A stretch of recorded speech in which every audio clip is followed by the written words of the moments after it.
kung titingnan ninyo, pinaghanda pa kayo ng nanay at tatay ninyo. Tandaan ninyo, itong baon na to, hindi lang to baon.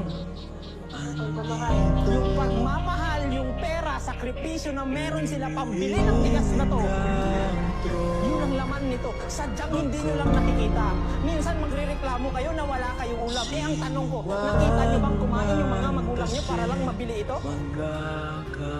Tapos sabihin nyo ngayon, relationship goals. Hoy! That's why, tingnan ninyo ha.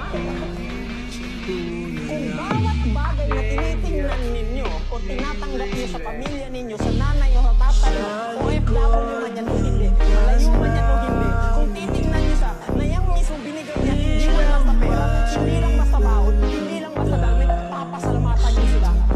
Kasi alam nila, alam ninyo na yung binigay sa inyo, hindi lang yan basta baon, hindi lang yan basta pera, kundi pagmamahal, effort, sinasaksak ko sa utak ninyo para malaman ninyo na hindi nga parang hindi sila perfecto.